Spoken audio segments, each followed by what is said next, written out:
The morning sun filtered through a dense mist as the British naval frigate, the Providence, glided silently through Caribbean waters.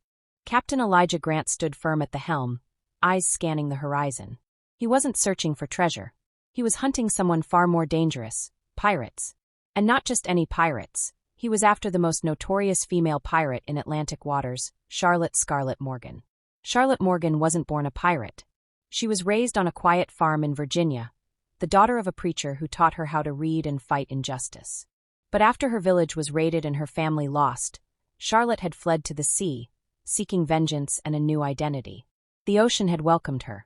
Over time, she became a legend among sailors, not only because of her fierce command, but because she defied everything society expected from a woman. Her ship, the Crimson Wraith, was sleek, fast, and silent in the water. Its crew, made up of men and women who had been cast out by conventional society, followed her with unwavering loyalty. Among them was her second-in-command, a bold and clever woman named Rebecca Taylor, originally from Boston, who once served as a seamstress before joining the crew after her husband tried to sell her to a debtor. The Providence had been chasing the Crimson Wraith for months. And finally, off the coast of St. Kitts, they met in a violent clash.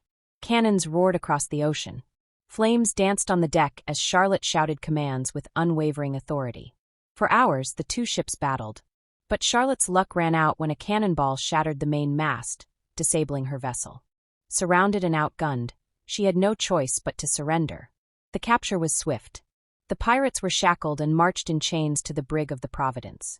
Charlotte walked with her head held high, refusing to give her captors the satisfaction of seeing her broken. Rebecca followed close behind, exchanging silent glances with her captain. They both knew what usually awaited female pirates after capture: public spectacle, shame, and sometimes worse. They were brought to Port Royal, where a trial was hastily assembled. The courtroom was overflowing with merchants, nobles, and sailors curious to see the infamous Charlotte Morgan in chains. The judge, a portly man named Harold Whittaker, was known for his harsh sentences, especially for those who embarrassed the British Navy. Charlotte stood tall before him, her red hair wild and eyes defiant.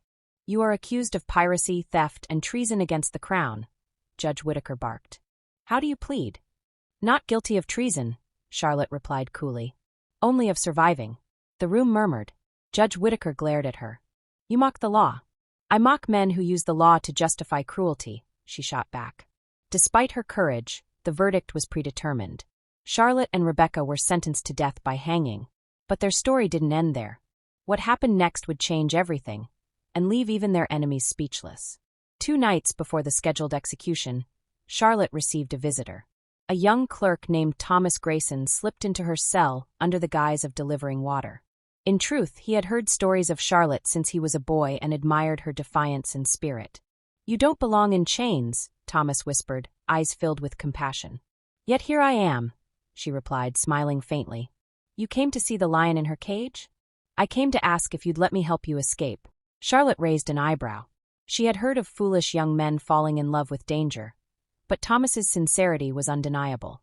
She didn't trust easily, but something about him made her consider the impossible.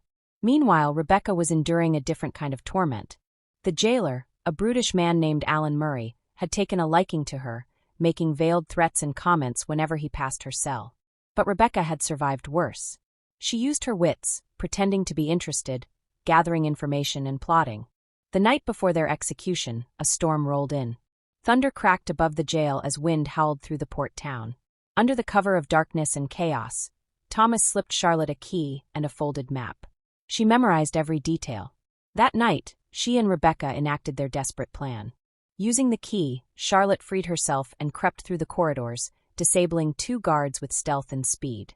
Rebecca used a shard of metal she'd hidden in her sleeve to pick her lock, then joined Charlotte near the supply room. They donned guard uniforms and moved silently through the back hallways until they reached the outer courtyard. Just as they thought they were free, a bell rang out. A guard had discovered the empty cells. Alarms blared. Gunshots echoed through the night. But Charlotte and Rebecca didn't slow down. With Thomas waiting near the docks in a small fishing boat, they sprinted through the rain, dodging bullets and shouting soldiers. They reached the boat breathless. Thomas helped them in, and they rowed furiously into the storm. The waves nearly capsized them, but Charlotte's grip on the oars never faltered.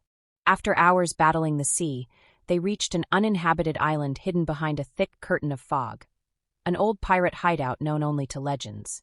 There, the three of them recovered, planned, and built a new life in the shadows. News of their escape spread like wildfire. Some claimed they drowned. Others swore they saw a ghost ship sailing into the mist. But the truth was more unbelievable than any rumor. Charlotte and Rebecca used their knowledge of trade routes, military outposts, and hidden coves to build an underground network. Not for piracy, but for rescuing others. Women accused unjustly, men fleeing persecution, families torn apart by war. They all found sanctuary through the network Charlotte and Rebecca created.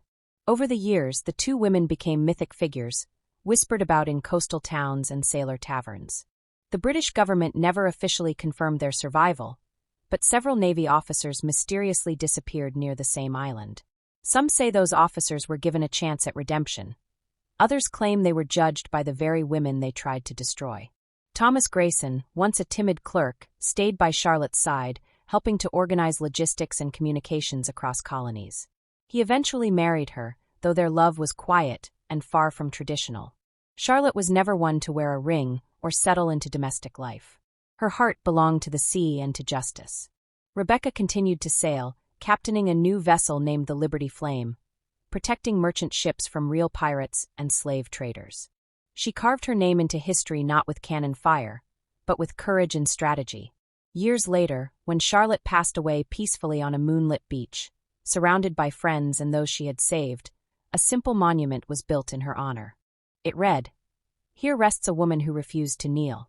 The story of what happened to Charlotte Morgan and Rebecca Taylor after their capture shocked the world. Not because they died, but because they lived. They defied every expectation, every sentence, every shackle.